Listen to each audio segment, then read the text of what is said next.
तो दोस्तों आज की इस वीडियो में बात करने वाले हैं जमीन का दाखिल खारिज कैसे कराए 2025। हमने इस वीडियो में टोटल 9 पॉइंट को कवर किया है। किसी एक भी पॉइंट में आपको कोई दिक्कत परेशानी हो रही है तो इस वीडियो को आपको लास्ट तक जरूर देखना चाहिए। तो चलिए एक एक पॉइंट को हम कवर कर लेते हैं। जैसे कि पहला इसमें बताया गया है कि पुराना केवाला का दाखिल खारिज कैसे कराए। ओल्ड जमाबंदी नंबर से आपका यदि रजिस्ट्री किया गया है तो उसका जमा जो दाखिल खारिज है वो आप कैसे करेंगे। और एक से अधिक लोगों का हिस्सा यानी कि आप जो ज़मीन लिए हैं उसमें एक से अधिक लोगों का हिस्सा उसमें बन रहा है तो उसमें आपका दाखिल खारिज प्रोसेस कैसे होगा। दर केवाला क्या होता है, दर केवाला नहीं देने पे आपका दाखिल खारिज होगा या फिर नहीं होगा। दाखिल खारिज कर्मचारी या फिर सीओ यदि रिजेक्ट कर देता है तो उसमें आपको क्या एक्शन लेना पड़ेगा। केवाला यदि 90 दिनों से ज़्यादा हो गया है तब आपका दाखिल खारिज कैसे होगा। क्या अभी भी दाखिल खारिज का जो प्रोसेस है ऑफलाइन जारी है या फिर ओनली फॉर ऑनलाइन ही होता है। दाखिल खारिज में कितना पैसा लगता है और कितना समय लग जाता है। दाखिल खारिज खुद से करें या फिर साइबर से। तो चलिए सभी पॉइंट पे हम डिटेल्स में अब बात कर लेते हैं। तो यहाँ पे हम पॉइंट नंबर 1 से बात शुरू करते हैं। पुराना केवाला का दाखिल खारिज अभी आपका होगा या फिर नहीं होगा। तो देखिए डेफिनेटली आप कर सकते हैं। यहाँ पे जो बिहार गवर्नमेंट की पोर्टल है उसकी जो दाखिल खारिज की जहाँ पे वेबसाइट है वहाँ पे बताया गया है कि आपका यदि 90 दिनों से अंतर्गत का जो आपका केवाला किया गया है, रजिस्ट्री कराए हैं, उसमें आपको कुछ भी फिल करने की ज़रूरत नहीं है। लेकिन 90 दिनों से यदि ज़्यादा आपका केवाला हो गया है तो उसमें रीज़न आपको डालना पड़ेगा कि रीज़न क्या है, कारण क्या है कि अभी तक का प्रोसेस क्यों नहीं किया है। तो पुराना केवाला का भी जो है आप दाखिल खारिज का प्रोसेस कर सकते हैं। यदि आपको नहीं कुछ समझ में आ रहा है तो आप उसमें लिख सकते हैं कि हमारे घर वाले इसके लिए उतनी जागरूकता नहीं थी और सभी चीज़ें यदि आपका ठीक है जैसे कि खाता खसरा रकबा जमाबंदी ऑनलाइन चढ़ा हुआ है तब आप इसकी भी जो ऑनलाइन प्रोसेस कर सकते हैं, आपका दाखिल खारिज हो जाएगा। और इसमें यदि कोई आपका दिक्कत लग रहा है कि कुछ गलती है तो आपको एक बार कर्मचारी से ज़रूर मिल लेना चाहिए। दूसरा जो है ओल्ड जमाबंदी नंबर या फिर खतियानी नंबर से आपका खतियानी जो कागजात है ना उससे आपका यदि रजिस्ट्री किया गया है तो उसका दाखिल खारिज कैसे होगा। देखिए ओल्ड जमाबंदी नंबर का मतलब ये है कि पहले कर्मचारी क्या करते थे, जो रसीद काटते थे ना उस पर जमाबंदी नंबर दे देते थे, वो ऑफलाइन था तो उससे अभी दाखिल खारिज नहीं हो रही है। यदि ओल्ड जमाबंदी नंबर या फिर खतियानी ज़मीन से आपका रजिस्ट्री हुआ है ना तो उस ज़मीन को पहले आपको परिमार्जन के थ्रू ऑनलाइन लाना पड़ेगा और ऑनलाइन जब जमाबंदी नंबर इशू हो जाएगा तभी आप इसकी प्रोसेस कर पाएंगे। ऑफलाइन से जो जमाबंदी नंबर निकला हुआ है उसके थ्रू आप अभी ऑनलाइन प्रोसेस दाखिल खारिज का नहीं कर सकते हैं। आप जो ज़मीन लिए है ना उसमें यदि एक से अधिक लोगों का हिस्सा है तो ऐसे में दाखिल खारिज कैसे आप करा सकते हैं। तो देखिए एक से अधिक लोगों का हिस्सा है तो कुछ चीज़ें आपको ध्यान रखना पड़ेगा कि उसमें कितने लोगों का हिस्सा है। यदि जो व्यक्ति ज़मीन बेचा है सिर्फ उसी के नाम पे वह जमाबंदी नंबर इशू है और सिर्फ उसी के नाम पे वह हिस्सा और ज़मीन है तो कोई दिक्कत नहीं होगी।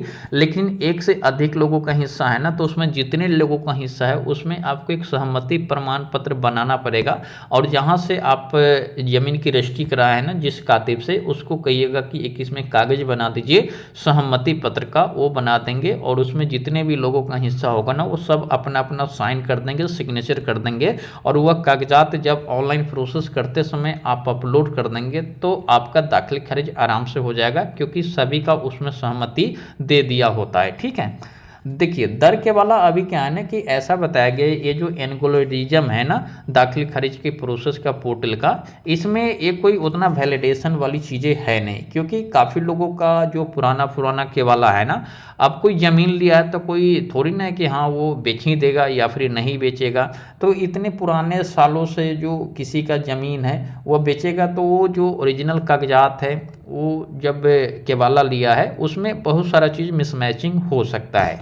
तो यदि आपके पास से जिस व्यक्ति से ज़मीन लिए हैं वो भी किसी और व्यक्ति से कभी ना कभी ज़मीन लिया होगा, तो वह केवाला यदि है तो आप दे दीजिए, यदि नहीं है तो कुछ भी रसीद वगैरह है तो आप वो भी दे सकते हैं। और कुछ लोगों का कहना ये है कि आप जो अपना केवाला है ना उसी केवाला को इसमें दे दीजिएगा तो आपका दाखिल खारिज हो जाएगा। हालांकि हम इसके लिए बात करने की कोशिश किए हैं, लेकिन अभी जो कर्मचारी सब क्या है ना कि अभी सभी के सभी कर्मचारी संघ हड़ताल पे है, तो इस पे पूरी तरीके से हम इंश्योर नहीं है। अगर दर केवाला के बारे में विशेष रूप से जानकारी आपको चाहिए तो एक बार कर्मचारी से मिल लेना चाहिए कि दाखिल खारिज कर्मचारी या फिर सीईओ रिजेक्ट कर देता है ना, तो इसमें आपको क्या करना चाहिए। देखिए, कर्मचारी या फिर सीईओ यदि आपका दाखिल खारिज रिजेक्ट करेगा ना तो उसकी सूचना आपकी मैसेज और ईमेल पे दिया जाएगा कि दाखिल खारिज रिजेक्ट करने का रीजन क्यों था, क्योंकि गवर्नमेंट के रूलिंग के अकॉर्डिंग अभी बताना है कि आपने रिजेक्ट क्यों किया है, और उसकी सुधार करने का आपकी प्रक्रिया भी जो है ऑनलाइन ही है। तो जो भी यदि उसमें गड़बड़ है और आप उसकी सुधार संभव कर सकते हैं तो आप उसमें चेंजमेंट या फिर अमेंडमेंट जो भी सपोर्टिंग डॉक्यूमेंट की ज़रूरत होगा, कागजात की ज़रूरत होगा, आप उसमें दे के उसे आप ठीक कर सकते हैं। यहाँ पे आगे देखेंगे तो केवाला यदि 90 दिनों से ज़्यादा का हो गया है, देखिए 90 दिनों से ज़्यादा का हो गया ना तो कुछ चीज़ें उसमें आपको फिल करना पड़ेगा, जैसे कि आपका कारण क्या है, आप घर पे नहीं थे या फिर आप बीमार थे, ऐसे कुछ उसमें चीज़ें डाल सकते हैं। यदि आपका रजिस्ट्री 90 दिनों के अंतर्गत है तो उसमें कुछ भी फिल करने की आवश्यकता नहीं है।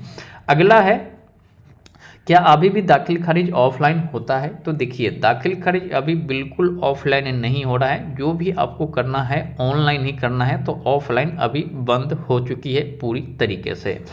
कितना समय लगता है और कितना पैसा लगता है, देखिए यहाँ बिहार है, जैसे कि हम लोग कहते हैं ये बिहार बा, ठीक है।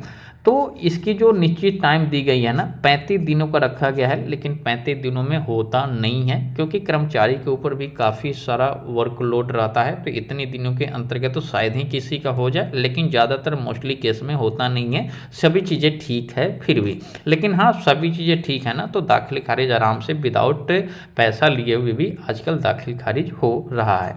और यदि कुछ इसमें आपका थोड़ी छोटी कुछ जैसे खाता खसरा ठीक है और रकबा में कुछ ऊपर नीचे है, या फिर खसरा नंबर ठीक है खाता में कुछ ऊपर नीचे है, तो आप इसके जो भी चौलिए या फिर दलाल के थ्रू, जैसे कि इंटरनली चीज़ें आप सभी को पता है, तो कुछ ले दे के भी आप इसे चीज़ों को निपटा सकते हैं और आप दाखिल खारिज करवा सकते हैं।